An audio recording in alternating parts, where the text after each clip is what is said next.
Assalamualaikum warahmatullahi wabarakatuh. Perkenalkan, nama saya Rida Farida Tunisa dengan NIM 4444220028 dari kelas 4B Teknologi Pangan. Saya akan menjelaskan mengenai analisis kadar protein dengan menggunakan metode Biuret. Pangan merupakan segala sesuatu yang berasal dari sumber hayati maupun hewani, baik yang diolah maupun yang tidak diolah. Nah, berdasarkan keanekaragaman pangan, manusia dapat memenuhi kebutuhan zat gizi yang dibutuhkan. Salah satunya yaitu protein yang terkandung di dalam bahan pangan tersebut. Apa itu protein? Nah, protein ini merupakan suatu zat makanan yang memiliki peran penting bagi tubuh karena zat tersebut berfungsi sebagai bahan bakar dalam tubuh dan sebagai pembangun serta pengatur. Nah, protein ini adalah sumber asam-asam amino yang mengandung unsur-unsur karbon, hidrogen, oksigen, dan juga nitrogen. Nah, asam amino ini merupakan komponen utama penyusun protein yang memiliki fungsi metabolisme dalam tubuh. Nah, asam amino dibagi menjadi dua, yaitu asam amino esensial dan juga asam amino non-esensial. Nah, analisis protein dengan metode Biuret, yang dimana metode Biuret ini merupakan metode yang baik untuk menentukan kandungan senyawa protein. Kenapa? Karena seluruh protein itu mengandung ikatan peptida. Yang dimana uji ini tuh menunjukkan senyawa-senyawa yang mengandung gugus amida asam yang berada bersama gugus amida yang lain. Nah, untuk metode Biuret ini dalam pengujian itu memberikan reaksi positif yang ditandai dengan warna ungu dan juga reaksi negatif yang ditandai dengan warna biru. Nah, sampel yang digunakan dalam metode ini biasanya itu bentuk larutan, bisa juga bentuk padat, akan tetapi harus dilakukan proses preparasi terlebih dahulu. Nah, adapun prinsip dari metode Biuret ini dalam proses pengujian, dalam proses analisis protein didasarkan pada proses pembentukan senyawa kompleks Cu2+ dengan ikatan peptida, yang dimana akan terjadi perubahan warna sampel itu menjadi warna ungu.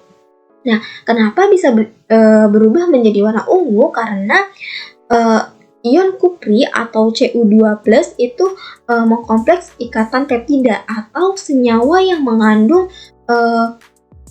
paling sedikitnya itu 2 ikatan peptida di bawah kondisi asam.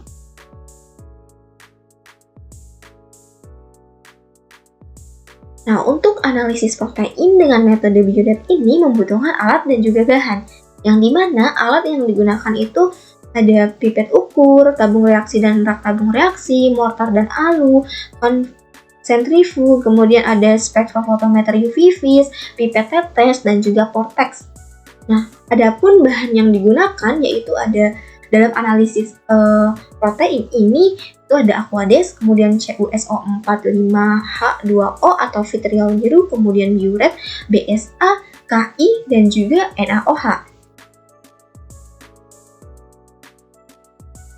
Nah, selanjutnya itu prosedur kerja yang dimana untuk menganalisis kadar protein ini dilakukan proses preparasi sampel terlebih dahulu. Kenapa dilakukan preparasi sampel? Karena saya akan menjelaskan mengenai analisis protein pada pangan padat, yaitu tempe. Nah, sehingga untuk tempe ini harus dilakukan proses penghalusan terlebih dahulu menggunakan mortar. Nah, setelah halus, tempe ini dipindahkan ke dalam tabung sentrifus, yang dimana ditambahkan dengan 1 ml TCA 10%. Setelah itu dilakukan proses sentrifugasi selama 10 menit dengan kecepatannya itu 3000 rpm. Nah, dilakukannya sentrifugasi ini untuk memecah protein larut dari serpihan sel, kemudian partikel, dan juga atau pengotor lain yang menyebabkan kekeruhan. Nah, sehingga dilakukan sentrifugasi ini untuk mendapatkan endapan yang jernih. Nah, setelah itu campurannya itu didekantasi, lalu supernatannya itu dibuang dan endapannya itu diteteskan dengan 2 ml di etil ether. Nah, maka endapan itu ditetesi dengan 2 ml di etil ether. Nah, Selanjutnya dilakukan proses sentrifugasi kembali dan didekantasi. Lalu padatan setelah selesai nih sentrifugasinya, nah padatannya itu nanti ditampung dan dilarutkan dengan 1 mili Aquades untuk dijadikan larutan sampel. Nah, maka jadilah larutan sampel tempe tersebut. Nah, untuk proses yang selanjutnya itu pembuatan larutan biuret. Nah, jadi larutan biuret ini dihasilkan dari dilarutkannya 0,75 gram CuSO4, 5H2O, dan 2,25 gram NaCl dalam 125 ml larutan NaOH 0,2N. Nah, selanjutnya ditambahkan dengan 1,25 gram Ki dan dilakukan pengenceran dengan larutan NaOH hingga 250 ml. Nah, untuk prosedur yang terakhir itu adalah prosedur uji, yang dimana untuk menganalisis senyawa protein dalam bahan pangan, yaitu pada tempe, maka dibuat seri larutan standar BSA dengan berbagai konsentrasi, yang dimana seri larutan standar BSA-nya itu 1 mg per mili, kemudian 2, 3, 4, 5, 6, 7, dan juga 8 mg per mili, kemudian ditambahkan dengan 1 mili Aquades. Lalu dibuat juga untuk larutan belangkonya. Nah, fungsi dari dibuatnya konsentrasi ini untuk menghitung kadar kandungan yang terlarut dalam air. Kemudian sampel yang telah disentrifugasi dan juga ditambahkan dengan Aquades, maka dicampur dengan reagen biuret sebanyak 1 mili, yang dimana fungsi dari penambahan reagen biuret ini untuk mendeteksi protein dan menguji kadar protein. Selanjutnya yaitu dilakukan proses penggocokan tabung menggunakan vortex. Tujuannya itu untuk menghomogenkan larutan. Kemudian setelah itu sampel kemudian larutan standar BSA dan juga larutan belangko didiamkan pada suhu kamar selama 15 atau 30 menit untuk membentuk perubahan warna. Nah, apakah warnanya itu terbentuk menjadi warna ungu atau biru? Nah, sampel akan terbentuk berwarna ungu, maka dinyatakan bahwa bahan pangan tersebut mengandung senyawa protein. Nah, untuk selanjutnya itu dilakukan proses pengukuran absorbansi atau penyerapan, yang dimana dilakukan dengan panjang gelombangnya itu 540 nm menggunakan alat spektrofotometri UV vis. Larutan belangko juga nantinya akan diukur, akan dibaca absorbansinya. Nah, kemudian proses pengukuran absorbansi ini secara bergantian. Nah, nanti belangko itu akan dimasukkan ke dalam kuvet kecil, kemudian nanti akan dimasukkan ke dalam alat spektrofotometer UV vis. Nah, maka nanti akan terbaca absorbansinya berapa. Nah, dilakukan juga pada larutan BSA, kemudian juga untuk sampel. Nah, setelah itu, setelah dihasilkan nih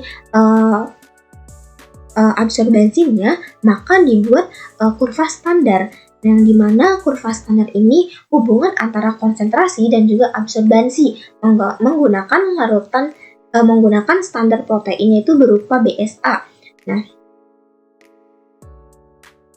selanjutnya ini adalah kurva standar, yang dimana kurva standar ini hubungan antara konsentrasi dengan absorbansi.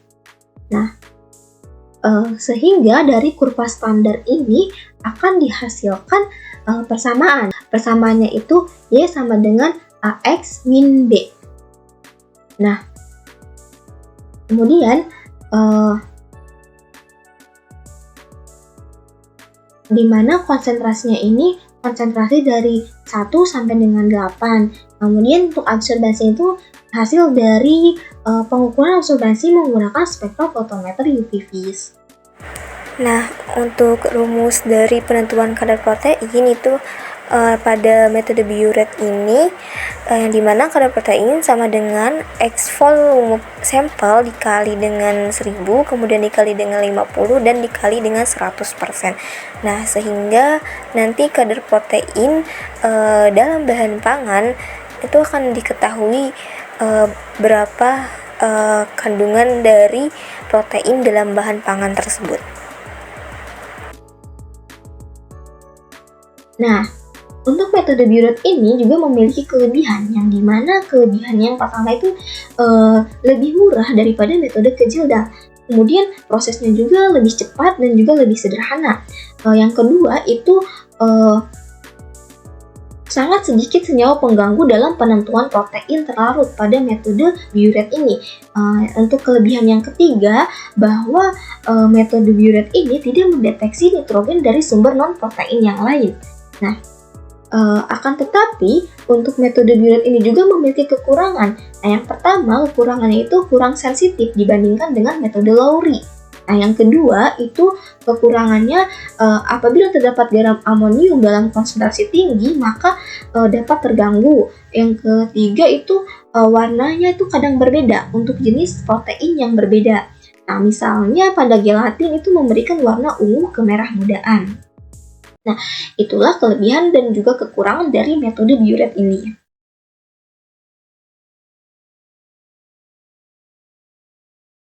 Nah, itulah penjelasan mengenai analisis kadar protein menggunakan metode biuret.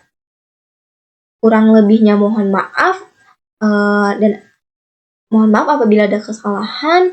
Wassalamualaikum warahmatullahi wabarakatuh.